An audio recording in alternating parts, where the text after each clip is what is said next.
Europe continues to buy more and more gas from Russia, sets more and more pipelines up. Why do they expect a different geopolitical scenario?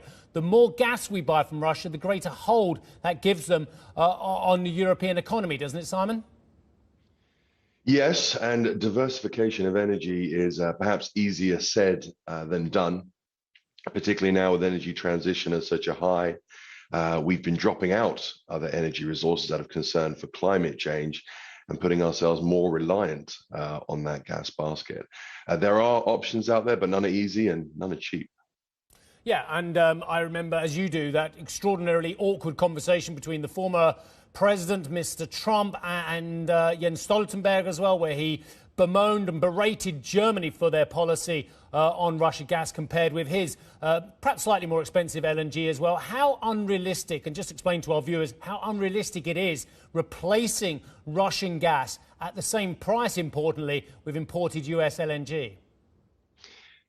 It isn't just price. There's a pure practical issue as well. Gas is of course, gas, liquefied natural gas, LNG is the global solution to balancing the gas markets. There's an abundance of gas in the US, 90, 80 years left.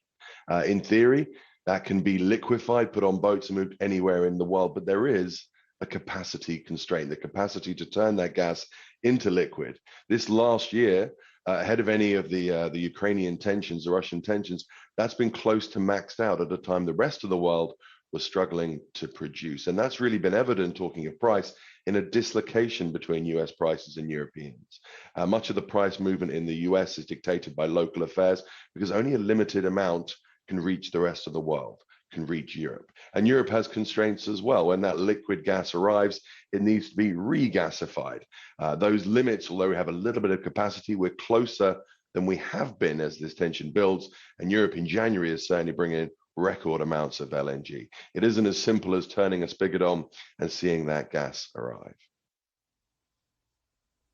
Yeah, clearly near term and probably medium term, there are going to be challenges, aren't there, because of the all the structural issues that you've flagged there, Simon. But let me ask you, is there a risk here that President Putin overplays his hand and that ultimately we do see a meaningful structural shift in supply routes from the Middle East and from the United States to bolster European supply? There are so many factors depending on that, and it's not a simple one to answer. The reality is that Europe is largely moving away from hydrocarbons. So depending on the time frame that you're looking at, while hydrocarbon will continue to have a place, a big role to play, you've already seen coal exit the market recently. Germany's been turning down its nuclear, and gas is in the targets as well as we move to increasingly renewable sources. So what we see now may advance that trend, may see some do it more quickly, but that trend is there anyway. The question remains, how does Europe keep the lights on at a time when a third of its power need comes from Russian gas?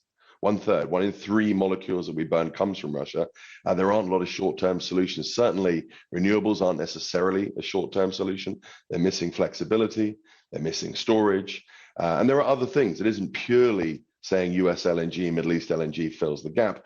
We could, in theory, see more coal burn, but that's challenging. More nuclear burn, just as challenging. We could see native production in Europe ramp up. The Dutch recently turned down, of course, Groningen field. You could, in theory, see some more gas come out of there. Norway could produce more, but none of it fills the void if Russian gas were curtailed completely. And that's a large part of why we see that as an unlikely outcome. Hi, I'm Joanna Bersecci, and thank you for watching. You can check out more of our videos by clicking on the boxes on the screen. And don't forget to subscribe to our channel for more from CNBC International. Thank you for watching.